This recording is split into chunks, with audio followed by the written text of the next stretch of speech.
Hey folks, I'm Ant Pruitt, and I want to show you my favorite way to sharpen photographs. Let's take a look at the high pass filter found inside of Photoshop. With the high pass filter, you get to focus more on the edges of your subject and sharpen those to make your subject stand out just a little bit more.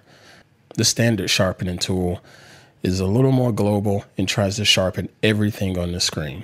We don't want that. I like using the high pass filter more so for portraits and every now and then in some of my stock photography. Let's look at a portrait that I shot recently. First, go to the File menu and open up your image.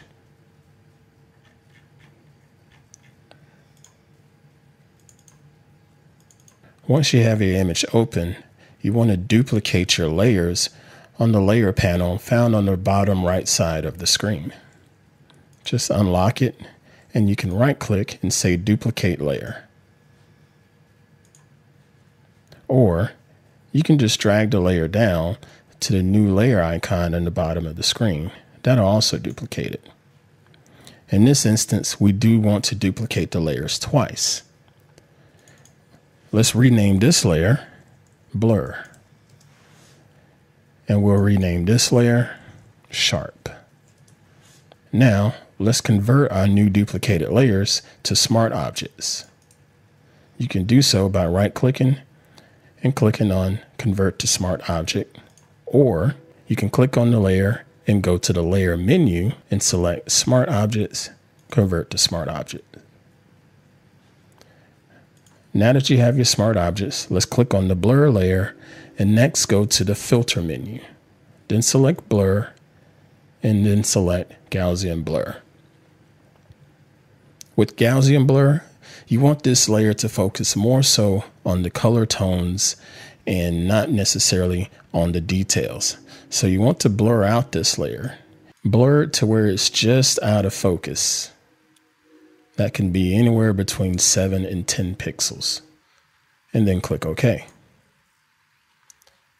Now, click on your Sharp layer, then go to the Filter menu again, select Other, and then click on High Pass.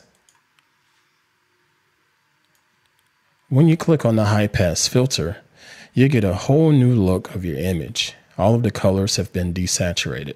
This will allow you to focus more on the details. Adjust your radius pixels until all you see are the slight details of your image. You don't want to sharpen it too much and you don't want to under sharpen it. So in this instance, about 3.5 looks okay. Click OK, and then you'll need to change the blend mode of your layer to linear light. There. So now we have our color back into the screen. But unfortunately, this image is still blurred. Since we put this as a smart object, this allows us to make adjustments to the filters that we created without going back through the menu process. All you have to do is click where it says high pass on your layer, and it will open up the high pass filter again. All right, gently slide the pixels to where your image begins to get sharp. If you adjust the pixel rate too high, your image will be over sharp and will look really, really bad. So let's take it back down to a nice happy medium. I think 7.2 looks okay. Click OK. All right, so now you can see that your image is a lot sharper than it was when you first imported. I like to do a compare and contrast by grouping the two layers that we duplicated together. So just select both of them, drag them down to the grouping icon at the bottom of the screen, and you'll see that they're now in a group here in your layer panel. Toggle the group on and off, and you'll have a nice view of a before and after. The before image looks fine, but it's a little fuzzy. The after, much sharper. There you have it. High pass filter in Photoshop.